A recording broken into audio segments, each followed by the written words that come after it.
اچھا آ رہا تھا نا کل. السلام علیکم ورحمۃ اللہ وبرکاتہ. اعوذ باللہ من الشیطان الرجیم. بسم اللہ الرحمن الرحیم. الحمد للہ رب العالمین الرحمن الرحیم مالک یوم الدین. إياك نعبد وإياك نستعين. اهدنا الصراط المستقيم صراط الذين أنعمت عليهم غير المغضوب عليهم ولا الضالين. آمين. بسم الله الرحمن الرحيم. ألف لام ميم. ذلك الكتاب لا ريب فيه هدى للمتقين الذين يؤمنون بالغيب ويقيمون الصلاة ومما رزقناهم ينفقون الذين يؤمنون بما أنزل إليك وما أنزل من قبلك وبالآخرة هم يوقنون. صدق الله العظيم. سبحان اللہ. حمد باری تعالیٰ کے دوشار کے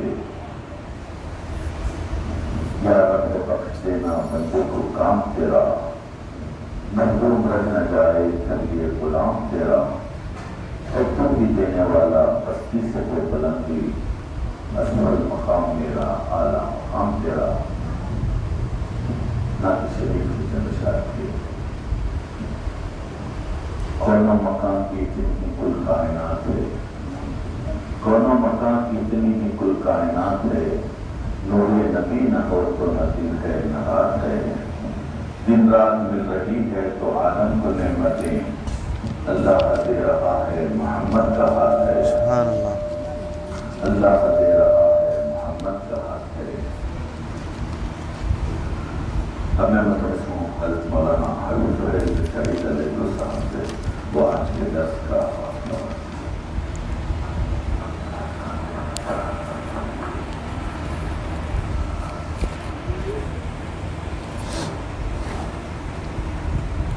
الحمد للہ رب العالمین والصلاة والسلام علی سید واشرف المرسلین وعلى آلہ الطیبین الطاہرین واصحابہ الاکرمین الافضلین اجمعین. اما بعد فاعوذ باللہ من الشیطان الرجیم. بسم اللہ الرحمن الرحیم. معزز و مکرم سادات کرام اور جمیع حاضرین ناظرین و سامعین کرام، السلام علیکم ورحمۃ اللہ وبرکاتہ.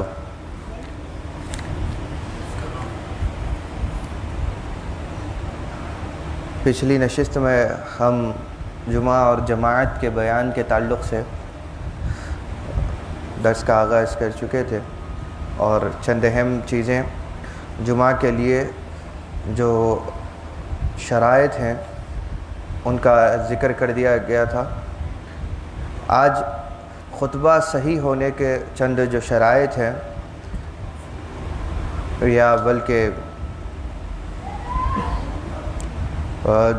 پورا جمعہ کے خطبے اور جمعہ کی نماز کے تعلق سے شرائط واجبات کے معنی میں ہیں کہ یہ چیز نہ ہو تو نماز بالکل ہی نہیں ہوگی.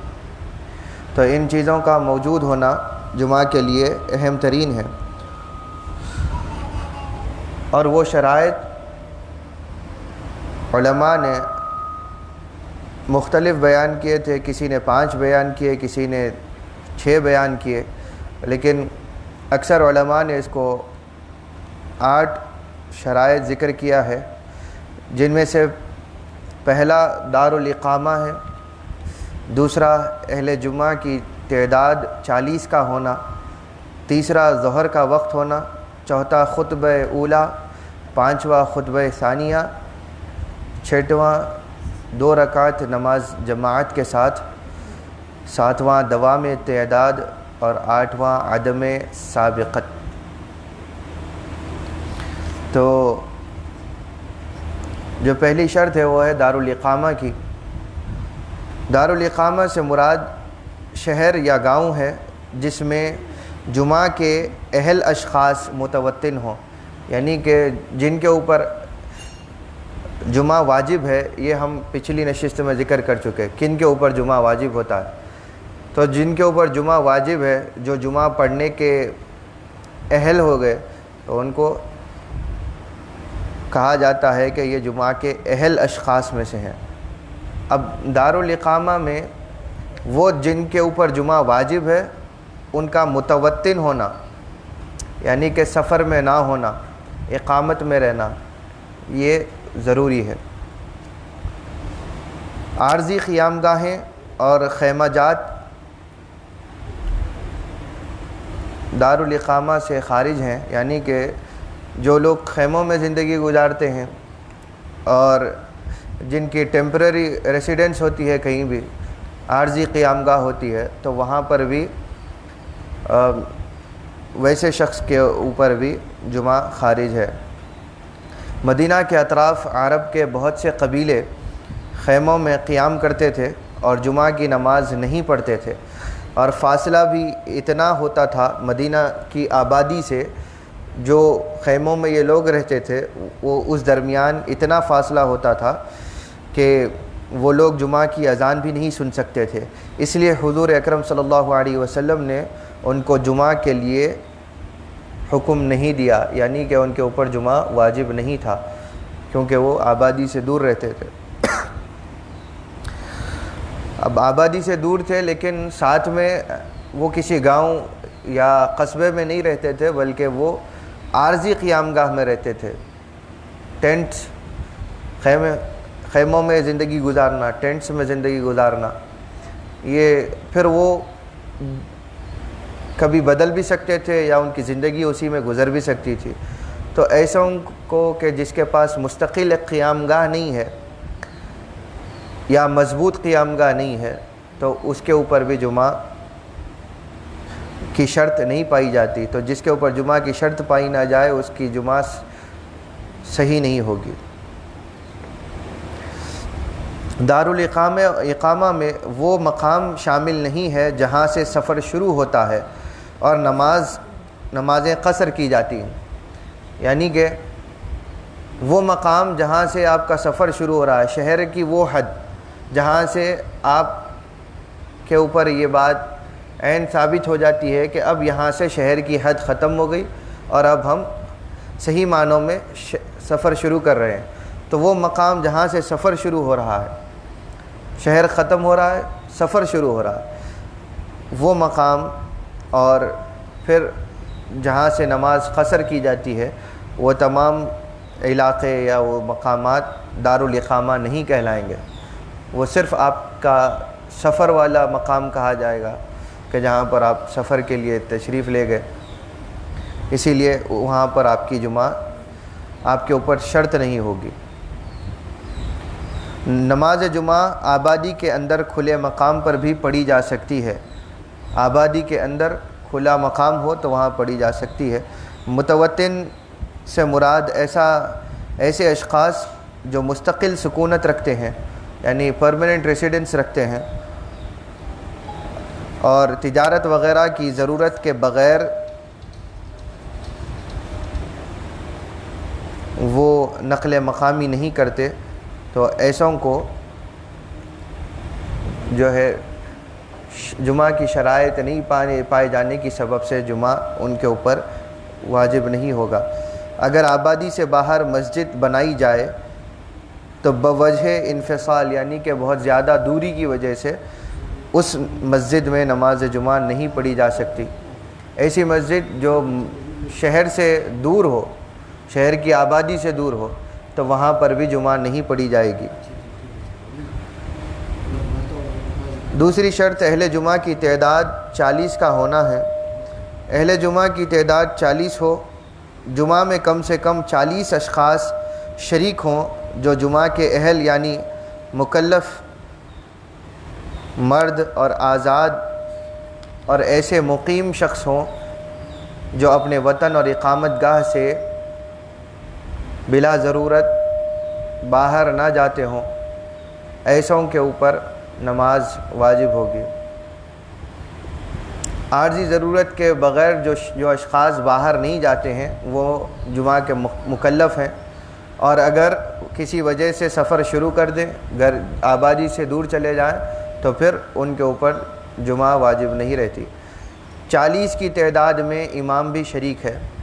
وہ 40 افراد کہ جن کے اوپر جمعہ واجب ہوگی وہ سب کا سب متوطن ہونا ضروری ہے، پرماننٹ ریسیڈنس ان کا ہونا، یعنی کہ وہ آنے جانے والے نہیں ہیں، جیسا کہ کبھی ہوتا ہے قریبی علاقے سے یا قریبی تعلقہ سے کوئی نہ کوئی لوگ اکثر سفر کرتے ہیں، یا گاڑی چلانے والے ہوتے ہیں، یا وہاں سے مال ادھر سے ادھر کرنے والے ہوتے ہیں۔ تو ایسے اشخاص کے جو یا تو ڈرائیور ہیں، یا تو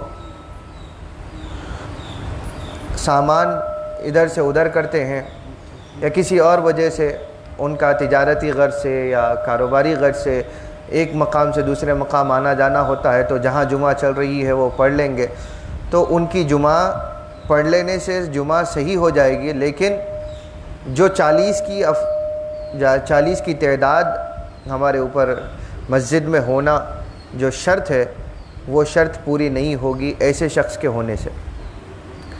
یعنی وہ 40 جن کے اوپر شرط ہے کہ 40 لوگ جمع ہوں مسجد میں، تو وہ 40 کے 40 یہیں کے رہنے والے، شہر ہی کے رہنے والے ہوں، جو بھی شہر میں جمعہ ہو رہی وہیں کے مقیم ہوں، اور مسافر نہ ہوں، اور ساتھ ہی ساتھ تمیز والے بچے بھی نہ ہوں، یعنی کہ سب کے سب بالغ ہوں وغیرہ وغیرہ۔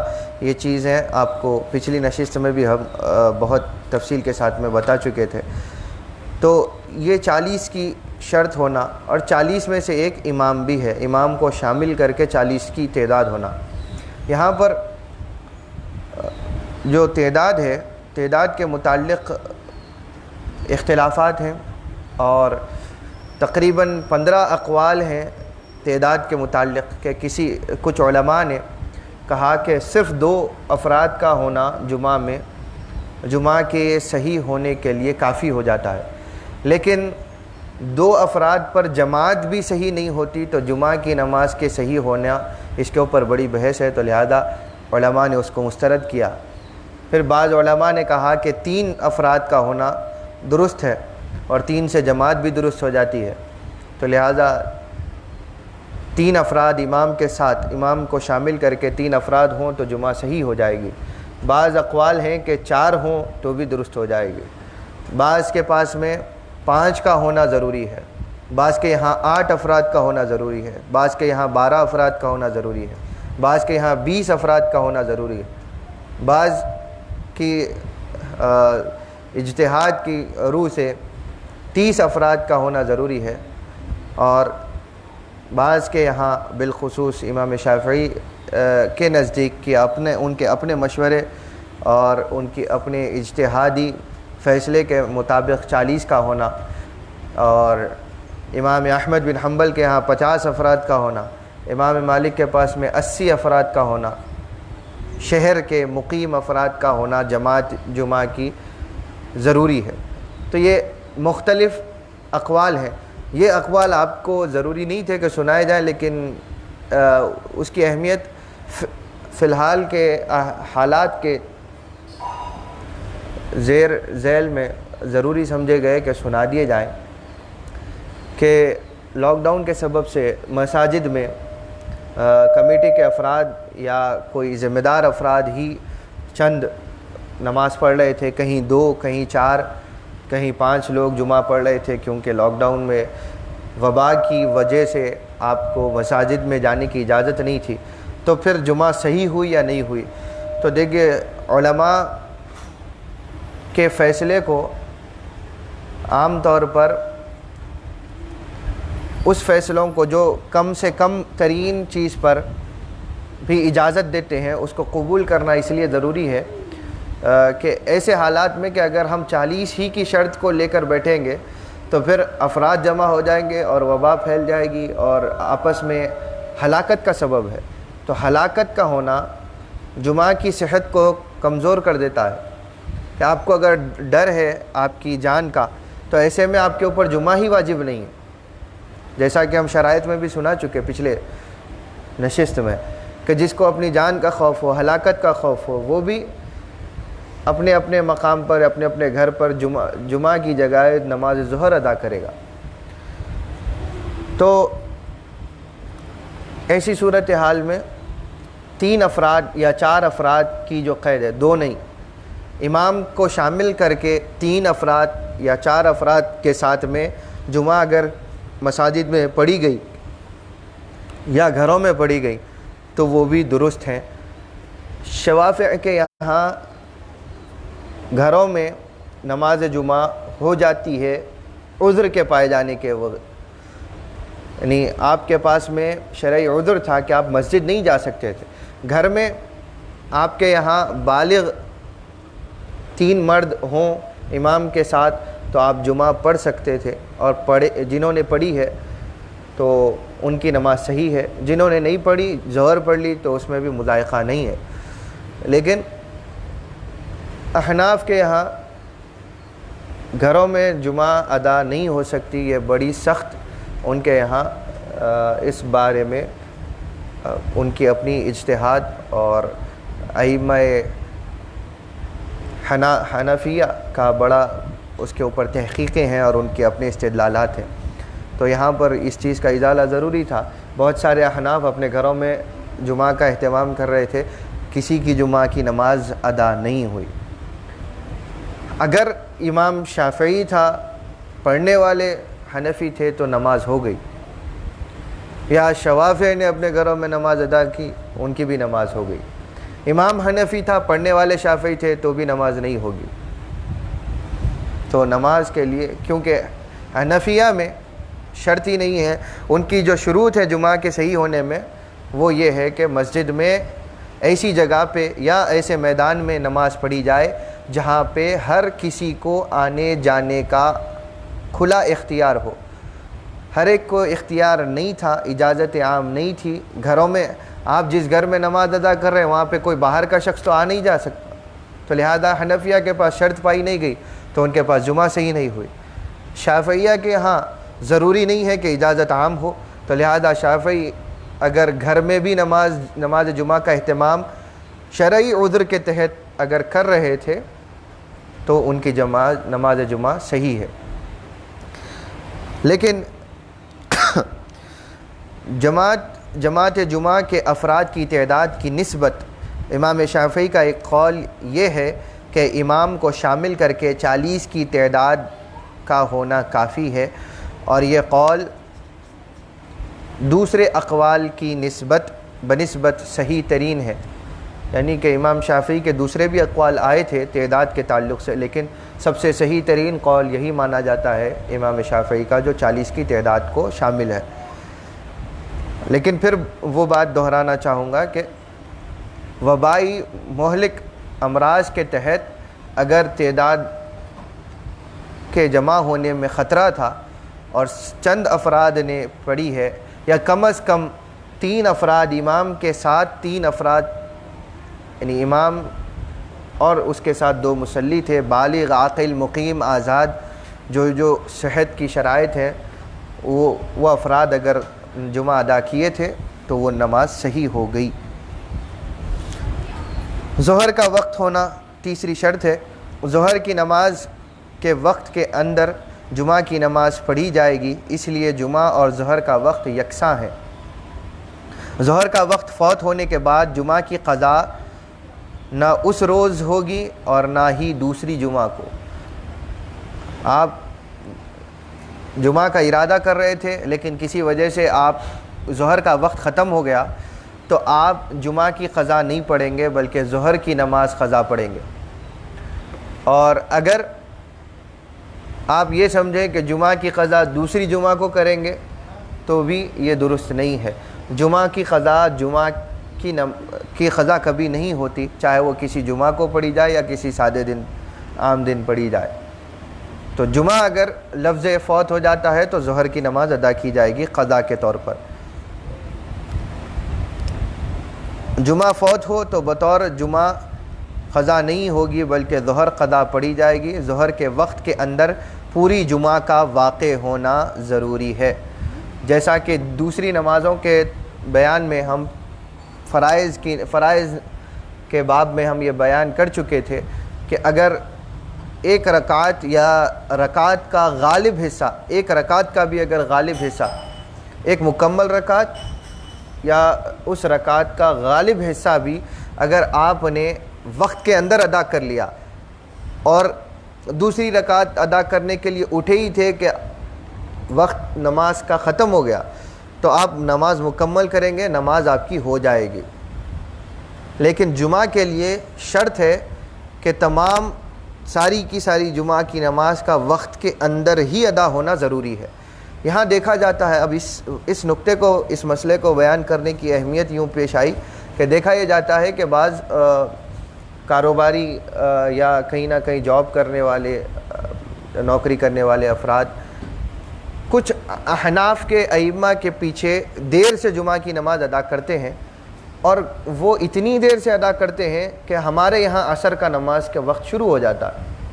مثال کے طور پر کسی نے 3:30 بجے نماز کسی جگہ ہوتی ہے، کسی جگہ 3:45 کو بھی جماعت ہے جمعہ کی احناف کے یہاں، تو چونکہ ان کے اوقات عصر کے شروع نہیں ہوئے اور ان کے پاس تاخیر سے نماز پڑھنے کو افضل کہا گیا ہے، تو ان کی صحت کے بارے میں ہم بحث نہیں کریں گے. لیکن ایسی جگہ شافعیہ کا جا کر نماز پڑھنا یہ جمعہ کو صحیح نہیں کرتا، کیونکہ ہمارے یہاں 3:30 سے ہی عصر کی نماز کا وقت بالعموم شروع ہو جاتا ہے.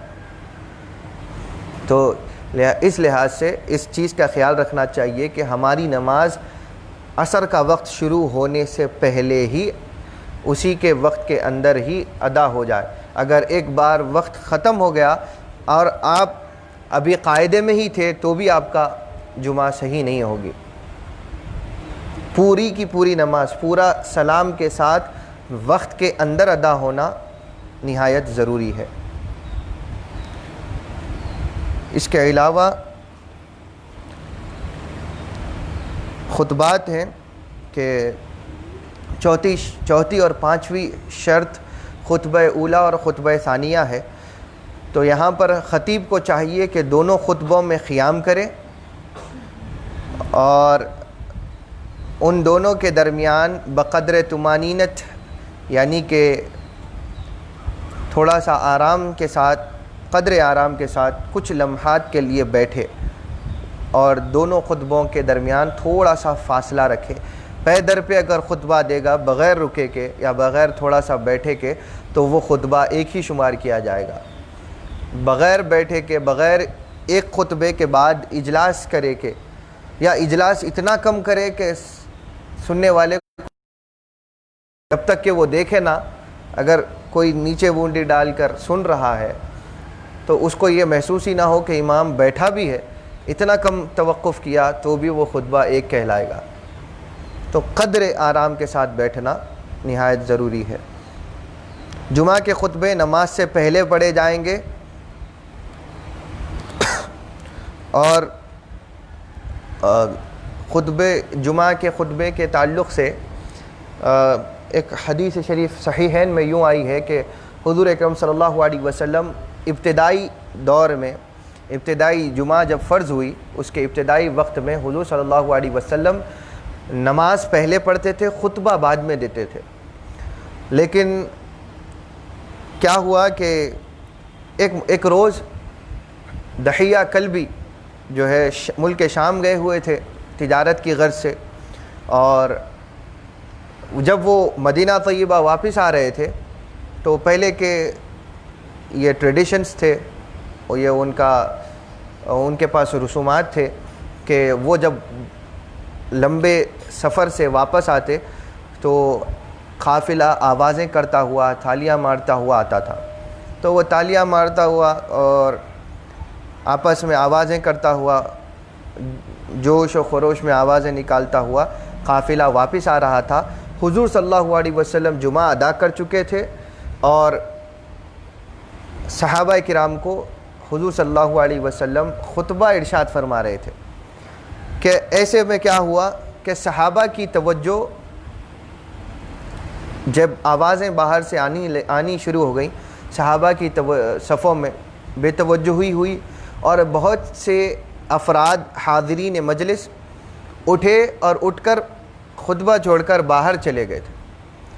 اور روایات میں آیا ہے کہ حضور کے ساتھ صرف 8 یا 12 صحابہ حضور کا خطبہ سنتے ہوئے بیٹھے تھے، باقی سب مسجد خالی ہو چکی تھی. تو جیسے ہی سب باہر چلے گئے تو وہاں پر یہ ہوا کہ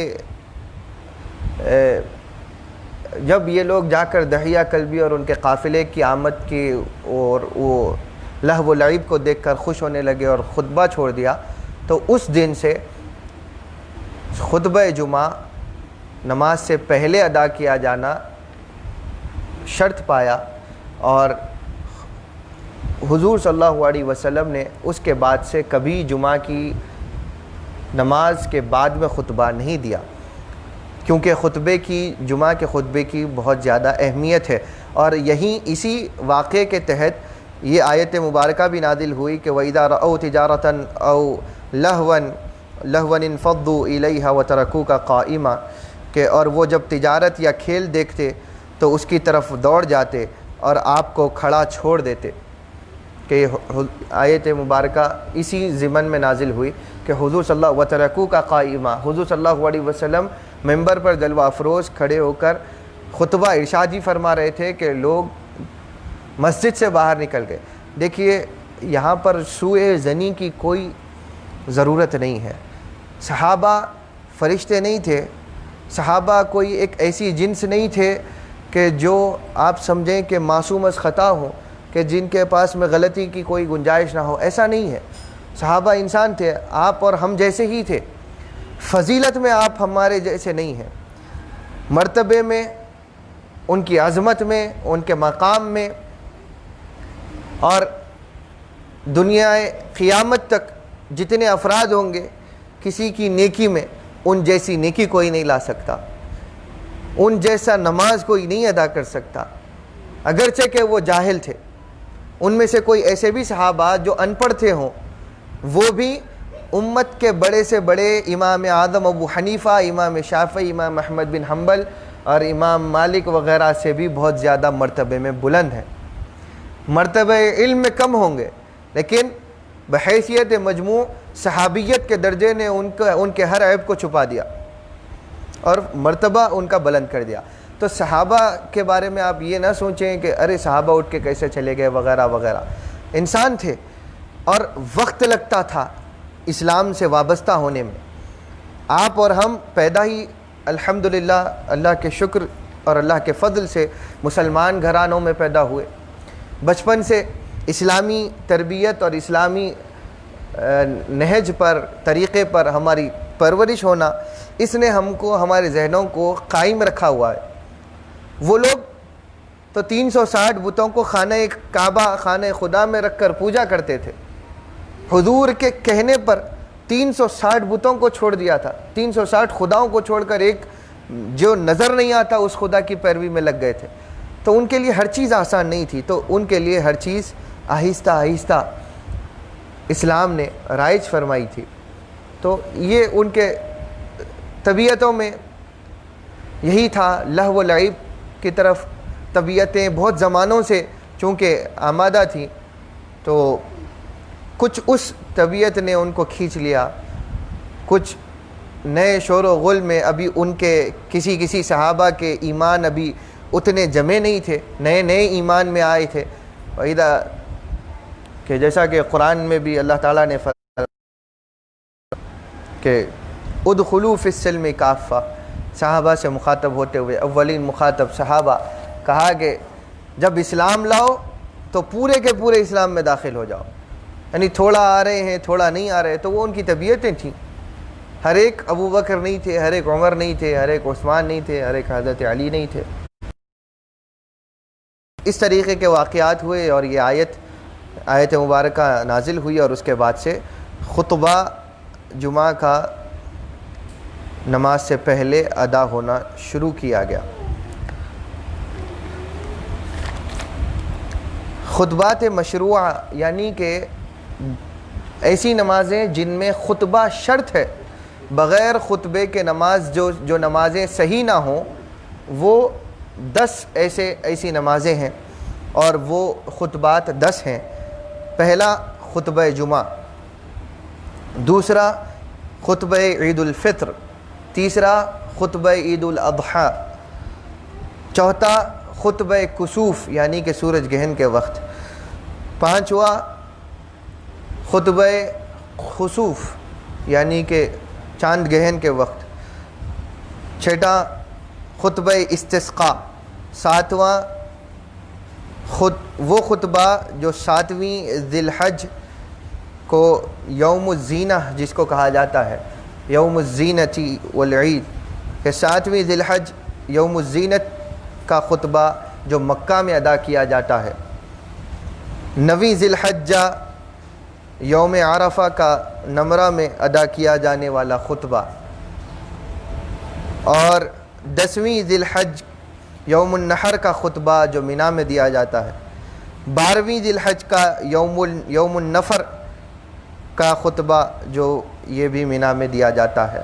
یہ 10 ایسے خطبات ہیں جس کو شریعت میں ہر حال میں سننا اور اس کا ادا کیا جانا واجب ہے، شرط ہے۔ شرط سے مراد وجوب ہے کہ یہ واجب ہے، اگر یہ ادا نہ ہو تو نہ وہ نمازیں صحیح ہیں، نہ یہ جو آخری کے 4 خطبات ہیں وہ جو مناسک حج سے تعلق رکھتے ہیں، اگر وہ نہیں ادا کیے جائیں گے تو حج بھی صحیح نہ ہوگا۔ آخری 4 خطبوں کا تعلق چونکہ مناسک حج سے ہے تو ان کو ہر عام مسلمان کے لیے اس کا کوئی شرط نہیں ہے، وہ صرف حاجیوں کے لیے ہے۔ جمعہ اور عرفہ کے خطبے نماز سے پہلے اور استسقاء کا خطبہ نماز سے پہلے یا نماز کے بعد دونوں ہی طریقے سے ادا کیا جا سکتا ہے۔ تو جمعہ اور عرفہ کا خطبہ نماز سے پہلے کسی بھی حال میں نماز سے پہلے ہی ادا ہوگا۔ استسقاء کا خطبہ اس کے اندر اکثر علماء نے یہ کہا ہے کہ وہ پہلے بھی دیا جا سکتا ہے یا بعد بھی، لیکن بہت سارے علماء کہتے ہیں کہ افضل یہ ہے کہ نماز استسقاء ادا کرنے کے بعد خطبہ دیا جائے، اور بقیہ جو خطبے ہیں نماز کے بعد پڑھے جاتے ہیں، جیسا کہ خطبہ عید الفطر، خطبہ عید الاضحیٰ اور خطبہ کسوف اور خسوف وغیرہ، ہر ایک موقع پر 2 خطبے پڑھے جاتے ہیں، سوائے حج کے بقیہ 3 خطبوں کے جن میں 1 خطبہ پڑھا جاتا ہے۔ یعنی کہ جو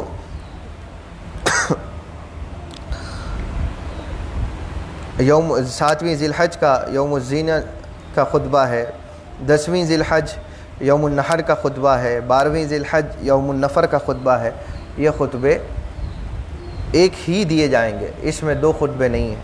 یہ خطبوں کو چھوڑ کر باقی 7 خطبوں میں 2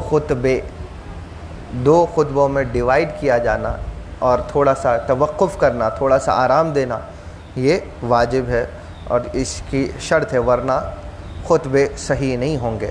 اس کے بعد ارکان خطبات کا بیان ہے، وہ ہم انشاءاللہ آئندہ درس میں شامل کریں گے۔ اگر آج کے درس کے متعلق کوئی اس مسائل کے تعلق سے کوئی سوال ہو تو آپ کر سکتے ہیں۔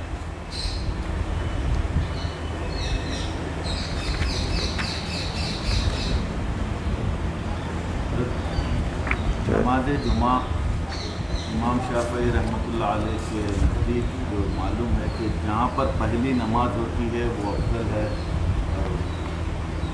اور وہ جو اگر وہ وہاں شریک نہیں ہو سکے تو پھر ظہر پڑھنا چاہیے جمعہ پڑھنے کے بعد، تو ایسا وہ مسئلے کا انشاءاللہ ہم آگے جب جماعت کا بیان آئے گا وہ اس کو شامل کر لیں گے، کیونکہ ابھی جماعت کا بیان بھی باقی ہے۔ خطبوں کے ابھی تو خطبہ اور خطبے کے ارکان کیا ہیں، پھر خطبے کے مسنونات کیا ہیں، یہ چیزیں ہیں۔ اس کے بعد جماعت کے لیے کیا شرائط کی ضرورت ہے، اسی میں انشاءاللہ حبیب صاحب کا وہ سوال بھی شامل کریں گے، تاکہ وہ تھوڑا تفصیل طلب بھی ہے، تو اسی کے اندر ضروری تفصیل وہیں پہ شامل کر دی جائے گی. اس کے علاوہ اگر کوئی سوال ہو تو.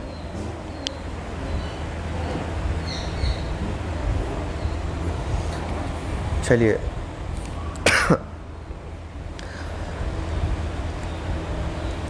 کبریت الاحمر کے درس کے تعلق سے ہم شیخ عبداللہ بن اسعد الیافعی کی نظم اعتقاد اہل سنت کے بیان میں کافی ہفتوں سے اس کے اوپر گفتگو کر رہے تھے، اور اس نظم کی کیا ہی اہمیت ہے کہ جس کو سیدنا حبیب عبداللہ بن ابی بکر العیدروس علیہ الرحمۃ والرضوان نے اپنی کتاب میں خاص طور پر اعتقاد اہل سنت کے باب میں صرف نظم ہی کو ذکر کیا، کوئی اور بات نہیں کہی.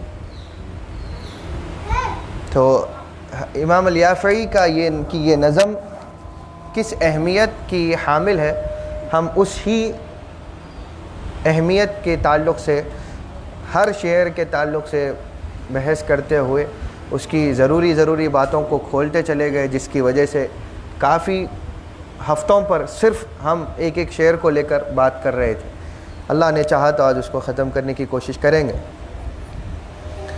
تو پچھلے نشست میں ہم نے ذکر کیا تھا کہ وہ تخلید نار لیس الا لکافر وقبلتنا من امہا لا یکفر، کہ دوزخ میں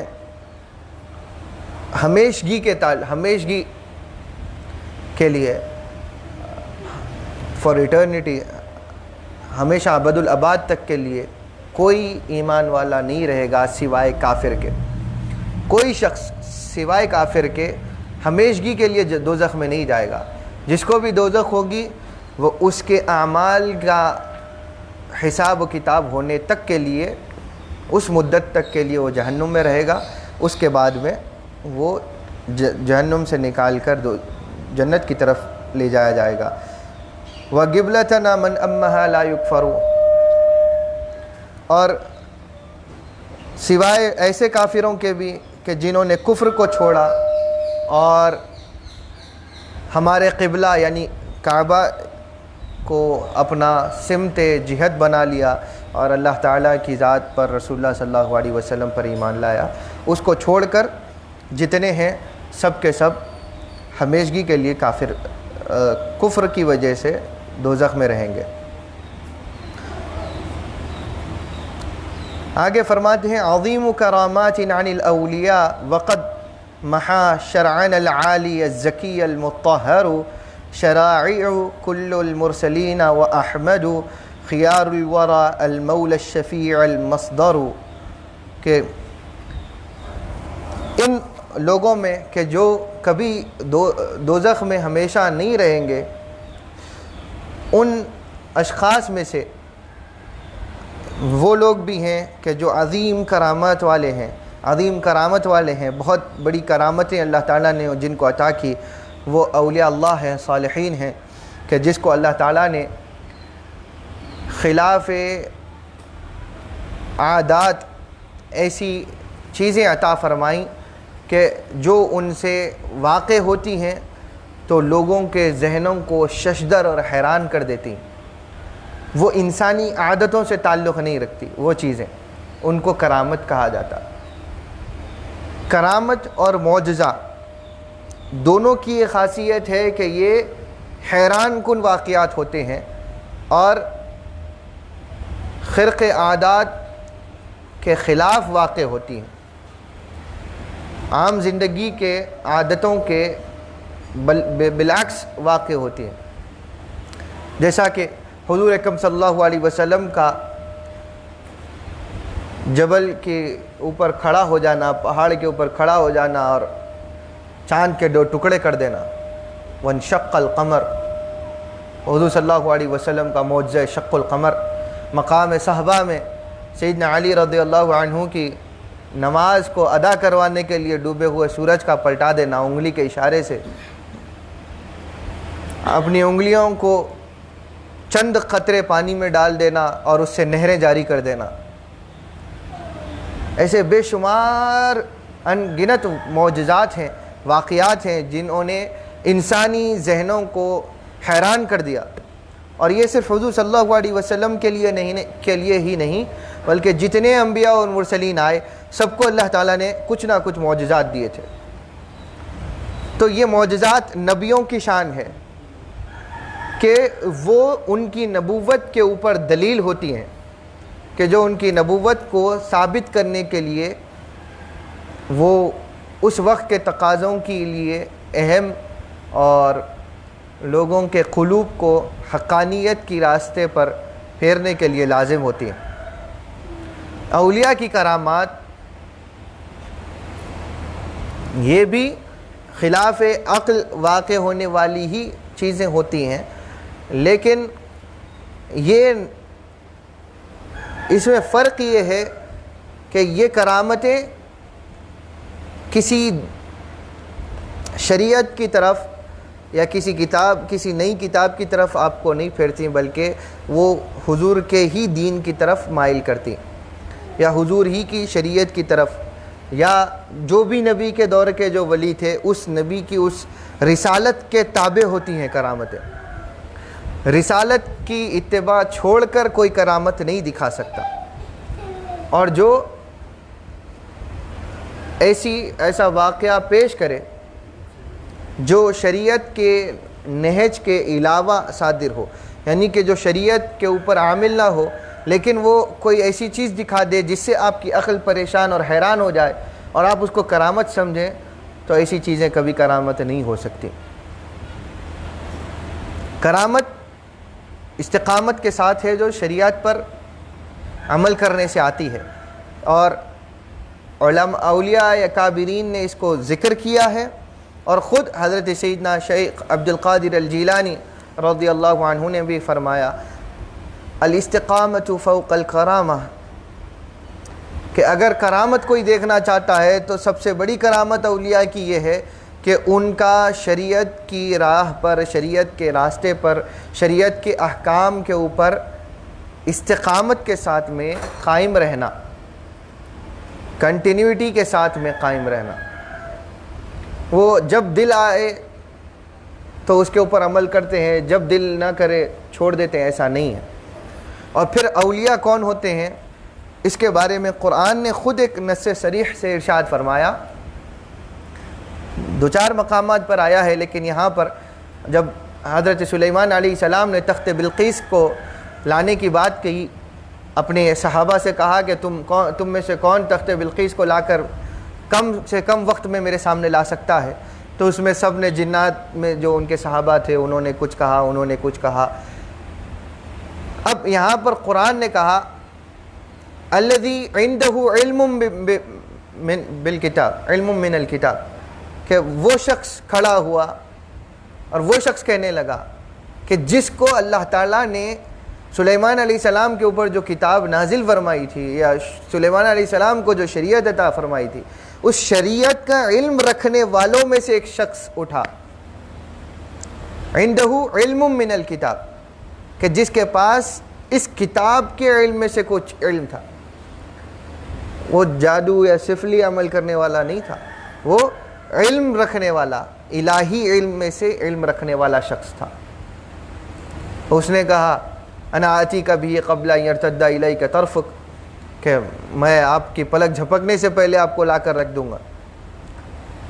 تو کہا کہ ولایت، کہا کہ وہ ولی تھے سلیمان علیہ السلام کے، اور اس ولی میں ایسا وہ ولی کی صفت کیا بتائی کہ وہ علم والا تھا. حضرت خضر علیہ السلام کا واقعہ اللہ تعالیٰ نے قرآن مجید میں دوسری تمثیل، ایسے تو اور بھی ہیں، یہ دوسری پر ختم گئے، کہ دوسری تمثیل خضر علیہ السلام کے بارے میں کہیے کہ حضرت خضر علیہ السلام کو کہا کہ آتیناہ رحمتا من عندنا وعلمناہ من لدنا علما، کہ ہم نے اپنی رحمت کے خزانوں میں سے خاص رحمت اس کو عطا فرمائی حضرت خضر کو، وعلمناہ، اور ہم نے اس کو پڑھایا، من لدنا علما، اپنے علم لدنی کے خزانوں سے.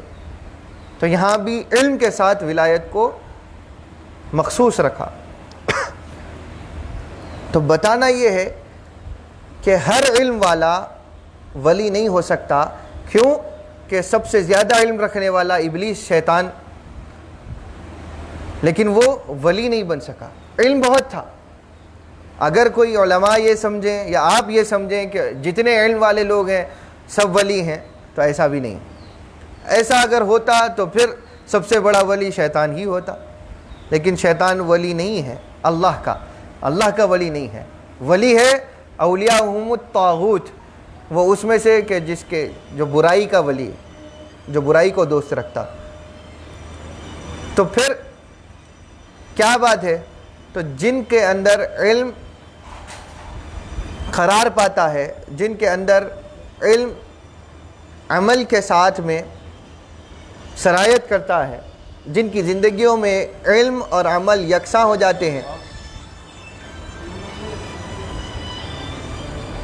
آپ بیٹھ جائیے. جن کی زندگیوں میں علم اور عمل ایک ساتھ ہو جائے، یکساں ہو جائے،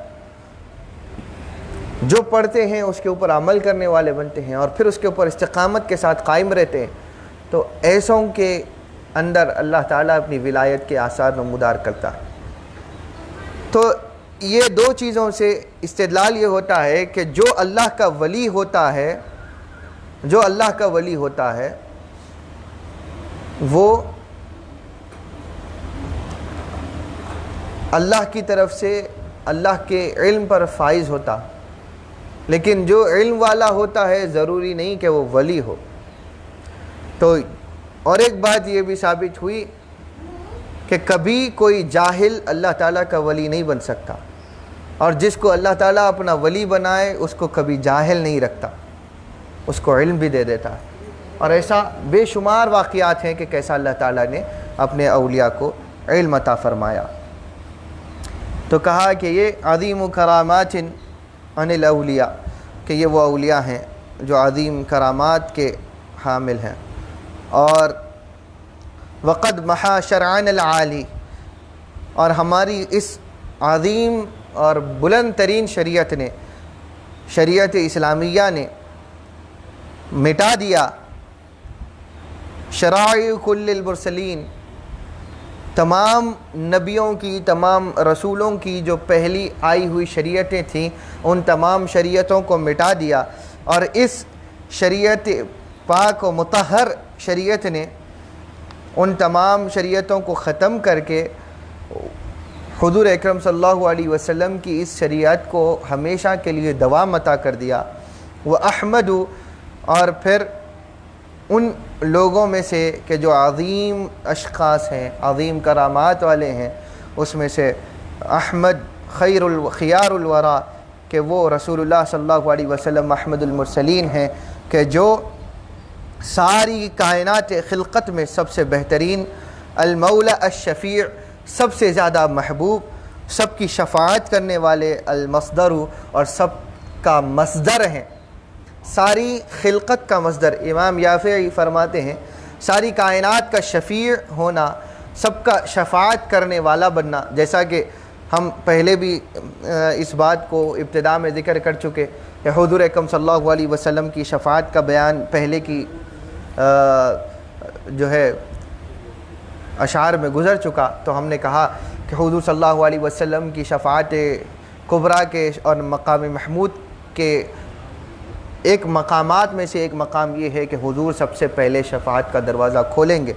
جب تک حضور نہیں کھولیں گے تو تب تک ساری امتیں پریشان رہیں گی، سب رسول اللہ تعالیٰ سے التجاؤں میں رہیں گے، لیکن حضور جب تک اپنے لبھائے مبارک نہیں ہلائیں گے تب تک اللہ تعالیٰ شفاعت کا دروازہ نہیں کھولیں گا. تو حضور سب کے شفیع ہوئے، اور المولا ساری کائنات آدم سے لے کر عیسیٰ علیہ السلام تک، اور ساری امت آدم سے لے کر عیسیٰ علیہ السلام تک سب کی سب التجاؤں میں رہیں گی، لیکن شفاعت کیوں قبول نہیں ہو رہی؟ تو کہا کہ جو سب سے زیادہ محبوب ہے جب تک وہ نہیں کہے گا تب تک نہیں کرے. سب سے زیادہ محبوب کون؟ النبی اولا بالمؤمنین، یہ نبی مکرم محمد الرسول اللہ صلی اللہ علیہ وسلم ہیں جو اولا بالمؤمنین من انفسہم، جو سارے ایمان والوں کے لیے ان کے اپنی جانوں سے زیادہ محبوب ترین ہیں. اور پلٹ کر اس رب کائنات کو ساری خلقت میں سب سے زیادہ محبوب ترین ہے۔ تو المولا الشفیع المصدر کہتے ہیں کہ ساری کائنات خلقت کا مصدر بھی وہ ہیں، کہ جیسا کہ حضور اکرم صلی اللہ علیہ وسلم کی حدیث پاک جس کو امام قسطلانی نے اور امام درخانی نے مواہب اللدنیا اور شرح المواہب اور دیگر کتابوں میں نقل فرمایا کہ حضور نے ارشاد فرمایا صلی اللہ علیہ وسلم کہ انا من نور اللہ وکل شیء من نوری، میں اللہ تعالیٰ کے نور سے پیدا کیا گیا اور پھر ساری کائنات میرے نور سے پیدا کی گئی۔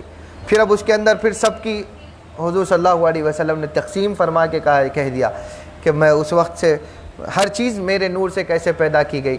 میرے نور کے 4 حصے کیے گئے، ایک سے لوح و قلم آسمان بنائے گئے، اللہ کا عرش بنایا گیا، پھر چوتھے حصے کے 4 حصے کیے گئے، پھر کسی سے قلم، پھر کسی سے فرشتے ملائکہ مقربہ پیدا کیے گئے، جنت و دوزخ پیدا کی گئی، چوتھے حصے کو پھر 4 حصوں میں تقسیم کیا گیا وغیرہ وغیرہ۔ یہ حضور صلی اللہ علیہ وسلم نے تو کہا کہ سب سے پہلے اگر کوئی تھا کائنات مخلوق میں تو میں تھا، میرا نور، میرے نور کے پھر ٹکڑے کیے گئے، حصے کیے گئے اور ساری کائنات کو بنایا گیا۔ اس کے ذریعے سے مصدر، امام یافعی نے کہہ دیا کہ یہ مصدر کی صفت کو عیاں کر دیا کہ اس طرح سے حضور صلی اللہ علیہ وسلم ساری کائنات کا مصدر ہیں۔ وَأَصْحَابِهِ خَيْرُ الْقُرُونِ وَخَيْرُهُمْ عَلَى وِفْقٍ مَا قَدْ قَدَّمُوا ثُمَّ أَخَّرُوا، کہ کہا کہ اور پھر حضور صلی اللہ علیہ وسلم کے صحابہ میں سے خیر القرون وخیرہم، کہ سب سے بہترین زمانوں میں سے سب سے بہترین زمانہ وہ حضور کے صحابہ کا زمانہ۔ صرف اسی لیے اب اس کی بھی بات بہت پہلے بھی ہم بہت ساری باتیں کہہ چکے تھے، تو صرف اجمالی ذکر کرنا چاہوں گا، آپ پچھلے دروس کو نکال کر یوٹیوب پہ سن لے سکتے ہیں کہ وہ اصحابی خیر القرون، سب سے بہترین زمانے والے، خیر القرون سب سے بہترین زمانہ، حضور نے کہا قرنی، میرا زمانہ، یعنی کہ وہ زمانہ کہ جس میں ہوں اور میرے صحابہ ہیں، اور کہا کہ یہ وخیرہم، اور یہ ساری مخلوق انسانیت اور مخلوقات میں، جمی مخلوقات میں سب سے بہترین اگر ہیں تو وہ یہ صحابہ ہیں، یہ صحابہ سب سے بہترین۔ کیوں؟ وجہ کیا ہے سب سے بہترین ہونے کی؟ تو کہا کہ انہوں نے وہ لمحات دیکھے جو ساری کائنات چاہ کر بھی نہیں دیکھ سکتی۔ وہ کیا؟ کہ حالت ایمان میں رسول اللہ صلی اللہ علیہ وسلم کا دیدار اور حالت ایمان پر وفات پانا۔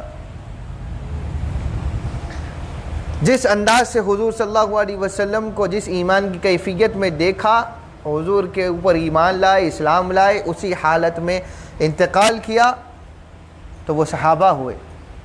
کبھی ایمان کی حالت میں دیکھا تھا لیکن بعد میں پھر گئے ایمان سے، تو پھر وہ صحابہ نہیں ہوں گے، کیونکہ انہوں نے بعد میں مرتد ہو کر کافر ہو گئے۔ لیکن جن صحابہ کے ارتداد کا ثبوت ملتا ہے انہی کو ہم کہیں گے کہ وہ جنہوں نے پھر گئے تھے، جو استقامت نہیں رکھ سکے تھے یا جن کا ایمان کمزور تھا، وہ ڈگمگا گئے، تو ویسوں کو کہا جائے گا کہ وہ کافر ہیں۔ لیکن وہ اشخاص کہ جن کے بارے میں حضور اکرم صلی اللہ علیہ وسلم نے حدیث صحیح اور حدیث تفصیل میں حدیث کے مضبوطی کے ساتھ ذکر کیا ہو کہ جو مسلمان گروہ ہوگا، آپس میں لڑ بھی جائے گا تو مسلمان گروہ ہوگا، تو جب حضور نے کسی کو مسلمان ہونے کی سند دے دی ہو، اس کو کافر بنانا، یہ تو بہت بڑا عیب ہے، اللہ اسے محفوظ رکھے۔ لیکن صحابہ خیر القرون، جمی صحابہ حضور کے سب سے بہترین، علی وفق ما قدموا ثم اخروا، کہ پھر یہ اس اعتبار سے ہے کہ جو ان میں سب سے پہلے ہے، صحابہ قریب تر ہے، وہ سب سے بہتر ہے، پھر ان کے بعد سب سے جو قریب تر ہے وہ بہتر ہے، یعنی تابعین جنہوں نے صحابہ کو دیکھا، پھر ان کے بعد جو جو دور ہے وہ سب سے بہتر ہے، یعنی کہ جنہوں نے صحابہ کو دیکھنے والوں کو دیکھا، یعنی تبع تابعین جس کو کہا جاتا ہے. پھر وہ ان کے بعد والا زمانہ، تو ہر وہ زمانہ کہ جو ہم سے پہلے ہے، پھر ہمارے بعد جو زمانہ ہے، ہم ان بعد میں آنے والوں کے اوپر ہم مقدم، کیونکہ جتنا زمانہ حضور سے قریب تر ہے اتنا فضیلت میں خیر والا ہے، بہتر والا ہے، بھلائی والا ہے. نجوم الہدا کل عدول اولو الندى فضائلہم مشہورہ لیس تنکر، کہ وہ سارے کے سارے صحابہ اور خیر القرون والے کہ وہ نجوم الہدا ہیں، ہدایت کے ستارے ہیں، سب کے سب عدل و انصاف والے ہیں، اولو الندى، اور فضیلت و شرف میں وہ سب سے بہترین پکارے گئے ہیں، اور ان کی صفات اور ان کی ذوات مشہور ہیں.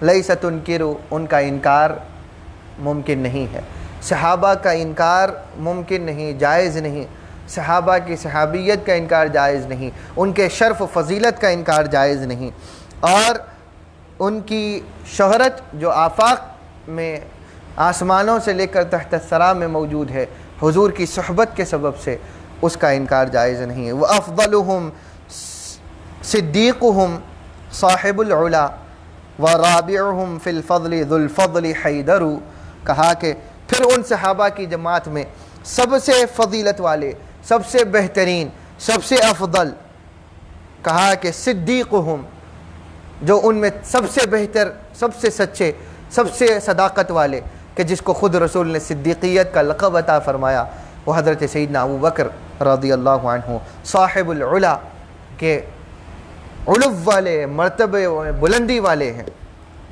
ان کی فضیلت اور برتری سب سے بلند ہے. ورابعہم، اور ان میں کے چوتھے، یعنی صحابہ میں خلاف خلفائے راشدہ میں سب سے افضل کہا صدیقہم، اور ورابعہم، اور ان میں سے چوتھے فی الفضل، فضیلت میں جو بلند ہیں، ذو الفضل، فضل والے، کمال والے، حشمت والے، عظمت والے، اور سب سے زیادہ فضائل کے جامع اگر کوئی ہیں تو وہ ان میں کے چوتھے، یعنی کہ حضرت حیدر، حضرت علی المرتضی رضی اللہ تعالی عنہ وکرم اللہ وجہہ کی ذات گرامی ہے، کہ جن کی فضائل کو شمار نہ کیا جا سکے، جن کی عظمتوں کو احاطہ نہ کیا جا سکے، کہ جن کے بارے میں خود امام نسائی نے بھی کہا تھا کہ جن کے کمالات اور فضائل میں اور مناقب میں حضور کے اتنے فرامین ہوں کہ جس کا انکار کرنا ہی دشوار ہو، جس سے آنکھ پھیرنا دشوار ہو، ہم اگر اس ممبروں پر سے اس کے مناقب نہ بیان کریں تو پھر کس کے بیان کریں. لہذا یہ وہ نظم اعتقاد اہل سنت کے بیان میں تھی جو حضرت سیدنا امام یافعی نے ذکر فرمائی، جس کو کبریت الاحمر میں امام العائی دروس نے ذکر فرمایا تھا، اس کو ہم مکمل کر چکے. اللہ تعالیٰ کہنے سننے سے زیادہ عمل کی توفیق عطا فرمائے. جو کچھ کہا سنا اللہ تعالیٰ ہمیں ہمارے سینوں میں محفوظ رکھ کر اس پر عمل کرنے کی توفیق عطا فرمائے. اس کتاب کے اور اس دروس کے ظاہر و باطنی معنی کو اللہ تعالیٰ ہمارے لیے نصیب فرمائے اور اس پر عمل کی توفیق عطا فرمائے. ان کتابوں کی اور ان کتابوں کے مصنفین مؤلفین کی حیات اور آپ کی ذوات کی برکتوں اور آپ کی اسرار سے اور آپ کی نورانیت سے، آپ کے علوم سے اللہ تعالیٰ دنیا اور آخرت میں مستفیض فرمائے. آپ ہمارا حشر ان اہل فضل کے زمروں میں اور حضور اکرم صلی اللہ علیہ وسلم کے مقربین کے زمرے میں اللہ تعالیٰ فرمائے. حضور اور حضور کے اہل بیت اور حضور کے صحابہ کے ساتھ میں ہمارا انجام فرمائے. وصلی اللہ علی خیر خلقہ سیدنا محمد وآلہ وصحبہ وبارک وسلم والحمد للہ رب العالمین. والسلام علیکم ورحمۃ اللہ وبرکاتہ.